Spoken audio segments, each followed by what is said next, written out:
إلهي واسع الكرم ورب البيت والحرم إليك أتيت منكسر. ډاکټر صاحب محترم، د لومړی پوښتنې په توګه به ووایو چې تمرکز څه ته وایي او څنګه پیژندلی سو؟ تمرکز د انسان د ذهن هغه وړتیا ده چې انسان خپل فکر، خپل پام او ذهني قوت د یو ټاکلي موضوع یا د کار یا د هدف پر لور راټول کړي او د نورو مزاحمو افکارو مخه ونیسي. ارواپوهان وایي چې تمرکز د انسان د بریالیتوب له مهمو ذهني مهارتونو څخه شمیرل کیږي. که چیرې انسان خپل ذهن په کنټرول کې ولري نو د خپل ژوند ډېرې ستونزې ملولی سي. نو تمرکز کول د انسان د دماغ هغه وړتیا ده چې د ډیرو فکرونو د ډیر محرکات څخه انسان یو شی غوره کړي او خپل ذهني انرژي پر هغه باندې متمرکزه کړي.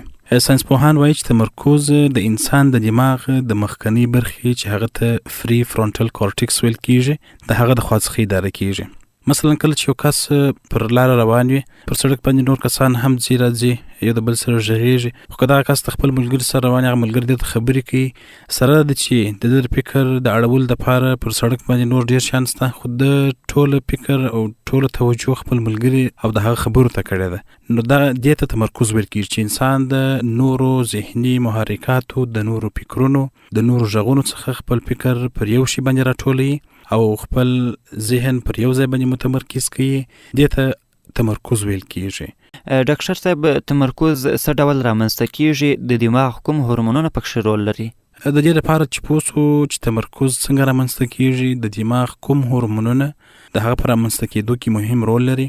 د نړۍ د عصبي علومو د څېړنې له مخې تمرکز یوازې د انسان اراده نه ده چې انسان د یو شي اراده وکړي چې زه به دا کار کوم، چې انسان د هغه اراده وکړي چې زه باید دا وکړم، بلکې دا د دماغ د کیمیاوي موادو او عصبي شبکو یو ګډ کار دی. یعنې د انسان په دماغ کې خاص هورمونونه او خاص مواد شته چې د هغه د لارې د انسان تمرکز کنټرولېږي. په خاص ډول د دماغ مخکنی برخه چې د تمرکز اصلي مرکز ګڼل کیږي، د دې په رامنځته کېدو، د دې په تداوم کې مهم رول لري.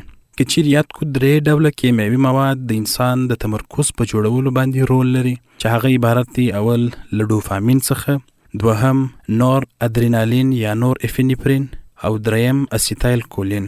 که چیرې په لنډ ډول وپېژنو، ډوپامین د څېړنو له مخې د انګیزې، د علاقې او د ذهني تمرکز د مهمو کیمیاوي موادو څخه دی. یعنې که په یو کس کې انګیزه رامنځته کېږي، د یو کار د کولو علاقه ورسره پیدا کېږي یا دی تمرکز کوي، د دغه تمرکز د ترسره کولو دپاره ډوپامین ډېر ضروري دی. کله چې د ډوپامین اندازه د انسان په بدن کې متوازنه وي، انسان په خپل هدف باندې تمرکز ساتلی سي. خو که چیرې دغه د ډوپامین اندازه ډېره سي یا کمه سي، نو د انسان تمرکز ګډوډېږي. مثلا یو زده کوونکی په مکتب کې د خپلې خوښې مضمون وایي، دی دغه مضمون په ساعتو باندې وایي، پر هغه باندې تمرکز کولی سي، ځکه دماغ د د علاقې له امله مناسبه اندازه ډوپامین ازادوي. دوهم نور ادرینالین.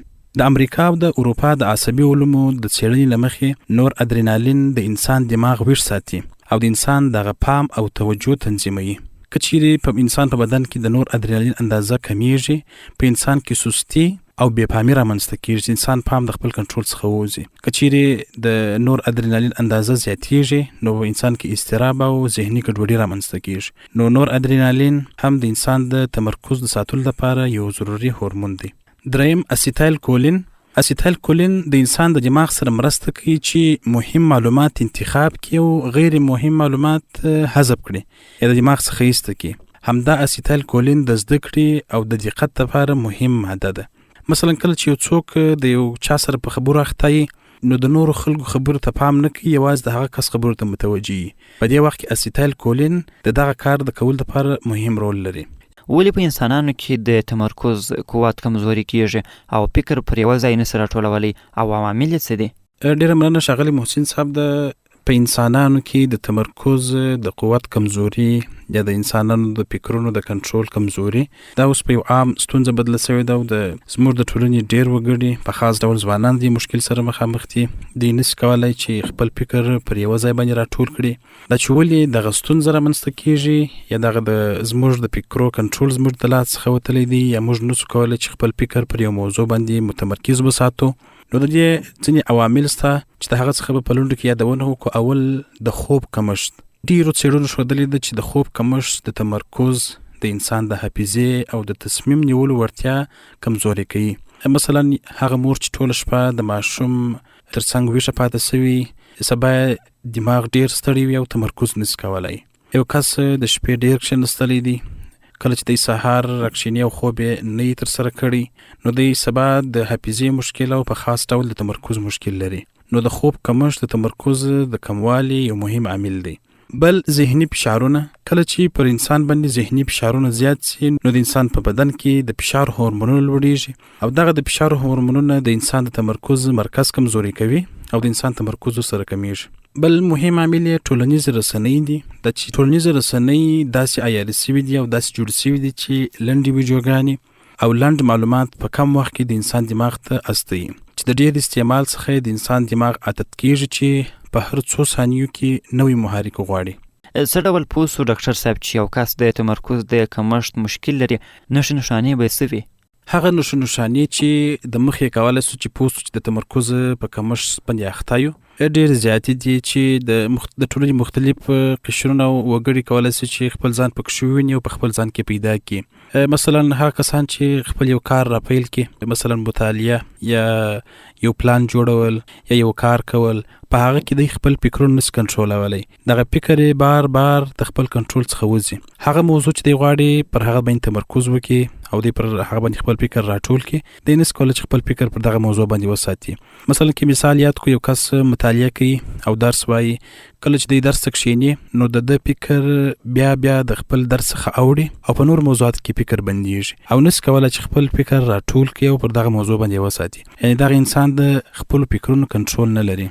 بل معمولا دغه کسان کله چې یو کار راپیل کړي، دغه کار پای ته نه رسي، په بل کار باندې مصروف سي. مثلا د خپل ځان ته یو هدف وټاکي چې دغه کار به زه ترسره کوم، پای ته به رسوم، هغه کار پای ته نشي رسولی، هغه کار په نیمایي ځینې پاتې سي او په بل کار باندې مصروف وي. بل دغه کسان د خبرو تسلسل نه لري، کله چې موضوع را شروع کړي د موضوع منځ ته چې رسیږي، موضوع یې رسي چې پر کومه موضوع ما خبرې کولې. بل عامل کله چې کار کوي، په خپل کار کې شان ځنې یریږي. مثلا ښځه چې په پخلنځي کې اخته سامان په پخلنځي کې اخته یو شی پخوي، شان یریږي چې پلانکی شی چیرې پروت دی، چیش مې پکار وه، یعنې د خپل فکر سره ګډوډ سي. بل دغه کسان معمولا په حساب کې تیر وځي، کله چې پیسې حسابي یا د خپل کاروبار او د خپل حسابونو دپاره حساب کوي، په هغه حساب کې ګډوډیږي او په هغه حساب کې غلطیانې ځینې کیږي، حساب پر مابین ځینې هیریږي، بیا وروسته حساب د سره شروع کوي. ډېر داسې کسان موږ لیدلي چې کله د پیسې حسابي دغه تمرکز تر یو وخته پورې وساتي، بیا وروسته تمرکز بیا د لاسه ورکړي او بیا ځینې یې چې ما تر کوم ځای پرې حساب ورسوي. بل دغه کسان معمولا کله چې د خپل ځان دپاره کارونه ټاکلي چې زه به دغه کارونه ترسره کوم، خو کله چې د کارونو د سرته رسولو وخت راځي، دغه کارونه یېرېږي. ډېر داسې کسان موږ لیدلي دي چې دوی غواړي بازار ته ولاړ سي او په بازار کې شیان رانیسي، دوی دغه ټول شیان په خپل ذهن کې راګرځي چې غواړم دغه سامانونه رانیسم، خو کله چې دوکاندار ته ځي او بازار ته ځي، ټوله شیان یېرېږي، فقط یو یا دوه شیان په ذهن کې پاتې، نو ټول یېرېږي چې ما څه غوښتل رانیسم. بل دغه کسان معمولا د شیانو ځایونه ځینې یېري، په کور کې داسې د ضرورت وړ شیان چې ډېر پکارېږي، کله کله یې هېري چې په کوم ځای کې مو ایښي دي، مثلا بیلچه یې هېري چې په کوم ځای کې مو ایښی ده، پلاس یې هېري چې کوم ځای کې مو ایښی دي، پیچکش یې هېري چې په کوم ځای کې مو ایښی دي. یعنې دغه د کور وسایل او سامانونه یې هېري چې په کوم ځای کې مو ایښي دي. نو دا هغه نښې نښانې وي چې د لارې کولی سو چې پوه سو چې موږ د تمرکز مشکل او ستونزه لرو. ډاکټر صاحب څه ډول کولی سو بیرته خپل د تمرکز قوت پیاوړی کړو او خپل فکر په کنټرول کې وساتو؟ د حل لارو په برخه کې که چیرې یادونه وکړو چې څه ډول کولی سو خپل تمرکز بیرته را جوړ کړو او خپل فکرونه په کنټرول کې واخلو، نو دې دپاره یو لړ حل لارې به تجویز کړو چې د لارې زموږ اورېدونکي په دې باندې پوه سي چې بیرته خپل تمرکز په څه ډول جوړ کړو، څه ډول خپل فکرونه په کنټرول کې واخلو. تر ټولو مهمه خبره دا ده چې انسان باید په یو وخت کې په یو کار باندې خپل دماغ مصروفه کړي، چې د سینګل ټاسکینګ ویل کیږي. په یو وخت کې د څو کارونو کول چې ملټي ټاسکینګ ورته ویل کیږي، د انسان دماغ کمزوري کوي او د انسان تمرکز کموي. نو انسان باید هڅه وکړي چې په یو وخت کې په یو کار باندې خپل ځان مصروفه کړي او پر یو کار باندې تمرکز وکړي. مثلا کله چې یو کس خوراک کوي، نو د خوراک په وخت کې دی باید یوازې خپل خوراک وکړي او ټول فکر پر دغه خوراک باندې متمرکز کړي. د خوراک پر وخت د موبایل یا په یو بل کار باندې مصروف کېدل څخه ځان وساتي او د خپل دغه عادت داسې جوړ کړي چې د وخت په تېرېدو سره به دی خپل تمرکز زیات کړي او خپل فکرونه په کنټرول کې سي. هغه کسان چې په یو وخت کې په څو کارو باندې دماغ مصروف کړي دغه کسان په هیڅ صورت کې خپل تمرکز نشي سمولی. بل ټایم باکسینګ او فومودورو طریقه دې ته ویل کېږي چې د دې طریقې څخه موږ کولی سو چې خپل تمرکز په صحیح شکل وروزو. مثلا خپل کار او د ژوند ټولې برخې باید په برخو باندې وویشو. مثلا 25 دقیقې پرله پسې کار وکړو او 15 دقیقې باید استراحت وکړو. دا د انسان د ذهني ستړیا مخه نیسي چې کله انسان په ذهني لحاظ اساسي تمرکز قوي کېږي. بل انسان باید سخت کارونه لومړی ترسره کړي. هغه وخت چې د انسان انرژي زیاته وي هغه مهم کارونه او ستونزمن کارونه باید وکړي وروسته پر نورو باندې کولی چې په اسانۍ سره تمرکز وکړي. بل انسان باید په خپل ژوند کې هغه مزاحمت کوونکي شیان د ځان څخه لرې کړي. مثلا کله چې مطالعه کوي باید ټلیفون د ځان څخه ایسته کړي.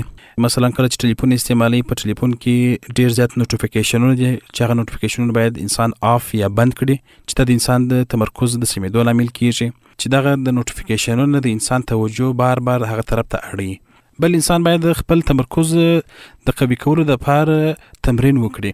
د دې تمرین لپاره مراقبه تر ټولو مهم کار دی چې انسان باید خپل ذهن پر یو موضوع باندې متمرکز کړي او دغه تمرکز د ورځې څو ځله تکرار کړي. یعنی په ورځ کې باید یو وخت داسې وټاکي چې انسان خپل فکر په یو موضوع باندې یا پر یو شی باندې راټول کړي او کوشش باید وکړي چې پر دغه شی باندې د خپل فکر متمرکز وساتي. بل خپل د ژوند طرز باید اصلاح کړو. موږ مخکې یادونه وکړه چې د خوب کمښت د انسان د تمرکز د کموالي لامل کېږي. که چیرې زموږ په تقسیم اوقات کې مو خوب کم وي نو موږ نشو کولی چې خپل د تمرکز مشکل حل کړو. د تمرکز د ښه کولو لپاره باید له 9 ساعت څخه تر 9 ساعته پورې با کیفیت خوب ولرو. د ویده کېدو او د راویښېدو منظم وختونه باید خپل ځان ته وټاکو چې دا زموږ د دماغي فعالیت ته سرته رسولو لپاره ډېر ضروري دي. هغه کسان چې د خوب کولو وختونه یې نه معلوم، مثلا یو ورځ پر 10 بجې بېدېږي، بله ورځ پر 1 بجې بېدېږي، بله ورځ پر 9 بجې بېدېږي، دغه د انسان دغه ترتیب ګډوډوي. نو انسان باید د خپل خوب دپاره او د راویښېدو دپاره منظم وختونه ولري. هر ورځ پر هغه وخت باندې بېده سي او پر هغه وخت باندې راکښېني چې په دې سره د انسان د خوب کیفیت سمیږي او د انسان حافظه او تمرکز سره قوي کېږي.